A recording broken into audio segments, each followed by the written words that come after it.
Bhojpuri industry की सबसे चर्चित जोड़ियों में से एक पवन सिंह और ज्योति सिंह इन दिनों अपने रिश्तों के सबसे मुश्किल दौर से गुजर रही है। जहां एक ओर मीडिया में आरोप प्रत्यारोप का सिलसिला जारी है, वहीं दूसरी ओर करवा चौथ जैसे पवित्र पर्व पर ज्योति सिंह ने एक ऐसा कदम उठाया जिसने सबको हैरान कर दिया। लाल जोड़ा, चूड़ियां, बिंदी और मांग में सिंदूर के साथ ज्योति ने करवा चौथ का व्रत रखा और चंद्रमा को अर्घ्य देते हुए एक वीडियो भी शेयर किया। वीडियो में उन्होंने लिखा कि पत्नी होने के नाते अपना कर्तव्य निभाती रहूंगी, पर भगवान से बस यही दुआ है कि मेरी जैसी अभागन कोई और ना बने। इस भावुक संदेश ने सोशल मीडिया पर हलचल मचा दी है। कुछ लोगों ने इसे समर्पण की मिसाल बताया तो कुछ ने सवाल उठाया कि अगर प्यार इतना गहरा है तो फिर रिश्ते को सार्वजनिक तमाशा क्यों बनाया गया। वहीं कई यूजर्स ने ये भी पूछा कि क्या करवा चौथ का व्रत रखने से वो गंभीर आरोप मिट जाएंगे जो ज्योति ने पवन सिंह पर लगाए हैं, जैसे जबरन गर्भपात कराना, मानसिक प्रताड़ना और आत्महत्या की नौबत तक पहुंचाना। पवन सिंह ने भी चुप्पी नहीं साधी। उन्होंने पलटवार करते हुए कहा कि ज्योति सिंह ये सब नाटक विधायक बनने के लिए कर रही हैं। उनका दावा है कि ज्योति सिंह चाहती हैं कि पवन उन्हें राजनीति में आगे बढ़ाए, लेकिन ये उनके हाथ में नहीं है। पवन ने भावुक होकर कहा कि महिला के आंसू सब देखते हैं, लेकिन मर्द का दर्द कोई नहीं देखता।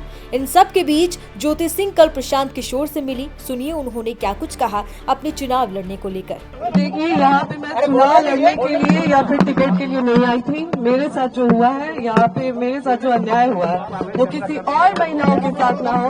कोई और महिला जो मैंने झेला है वो कोई और महिला ना झेले, क्योंकि आए दिन ये महिलाओं के साथ होते रहे। मैं उन तमाम महिलाओं की आवाज बनना चाहती हूँ जिसके साथ ये अन्याय हो रहा है। आज की डेट में ये अन्याय किया जा रहा है। बस इसीलिए मैं प्रशांत भैया से मिलने आई थी।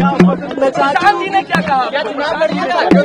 मैं यहाँ पे चुनाव की कोई बात ही नहीं है। यहाँ पे चुनाव को लेकर कोई बात नहीं हुई है और न ही टिकट की कोई बात हुई है। मैं बस उन तमाम महिलाओं के लिए यहाँ पे आई हूँ जिसके साथ मेरे साथ अन्याय हो रहा है, तो वो उसी चीजों से जो जूझ रही है महिलाएं, मैं बस उसके लिए आई हूँ।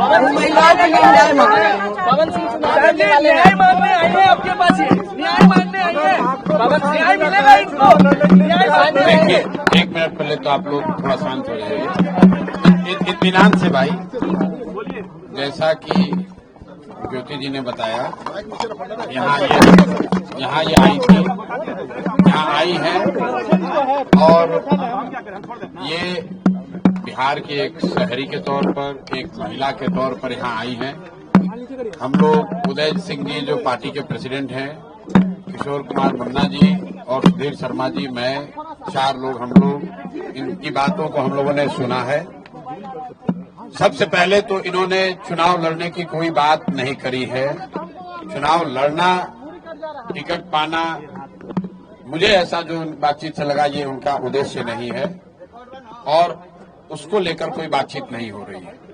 ये बातचीत इन्होंने बस इतनी रखी है कि इनके साथ, इनके शब्दों में, क्योंकि मैं तो जानता नहीं हूं, हम लोग कोई कोर्ट न्यायालय तो है नहीं, लेकिन इनको जो लग रहा है कि इनके साथ बहुत बड़ा अन्याय हो रहा है, उसमें ये चाहती हैं कि इनके साथ जो हुआ वो कम से कम बिहार की दूसरी महिलाओं के साथ न हो, आपके बेटी बहन के साथ न हो।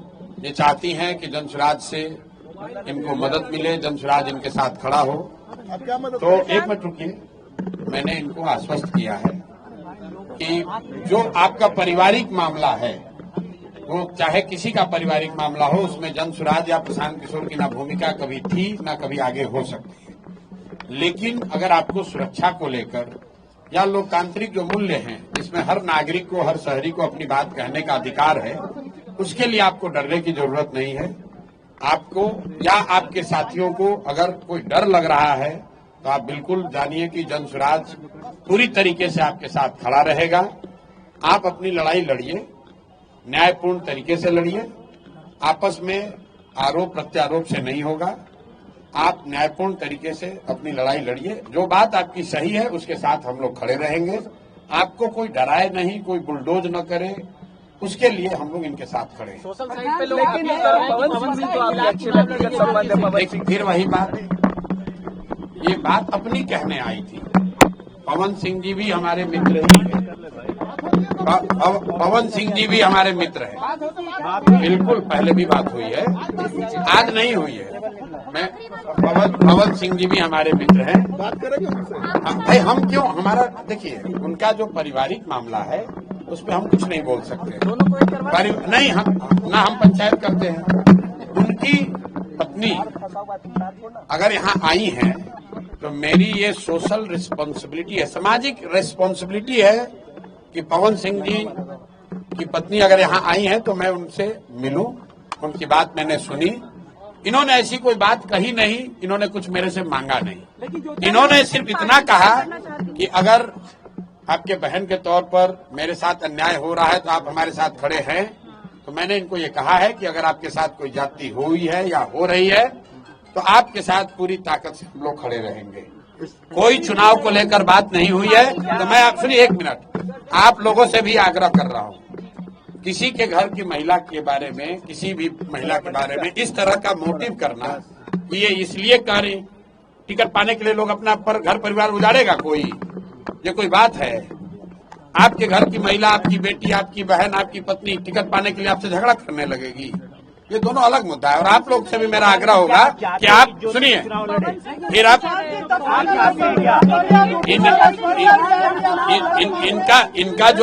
इनका जो मसला है वो चुनाव के समय नहीं शुरू हुआ है, वो पिछले 2-3 साल से जो इन्होंने बताया, पिछले 2-3 साल का मसला है। प्रताप जी की पत्नी को मेरे भाई, अगर चुनाव लड़ने का मन इन्होंने बना लिया है तो वो उनका निर्णय है, वो जनसुराज का निर्णय नहीं है। और जनसुराज का निर्णय टिकट जो है वो प्रशांत किशोर खड़े होकर नहीं बांटते, उसकी एक प्रक्रिया है। मेरे पास ये आई हैं, बिहार की कोई महिला आ सकती है जिसको लगता है कि उसको मेरे से कुछ मदद मिल सकती है, वो आ सकती है, तो ये भी आई हैं। तेज प्रताप की पत्नी को न्याय दीजिएगा भैया। बिल्कुल। अगर कोई भी महिला, बिहार की कोई भी महिला या कोई भी शहरी, कोई भी पुरुष, अगर उसको लगता है कि हमारे पास आने से, हमारे सामने बात रखने से उसको कुछ मदद मिल सकती है, तो हम सुनने के लिए बैठे हुए यहाँ पर। उनके क्या लगा अन्याय हुआ है? अब हम भाई कोई ज्योति सिंह क्या बताइए आपको? आपको बताई होगी ना?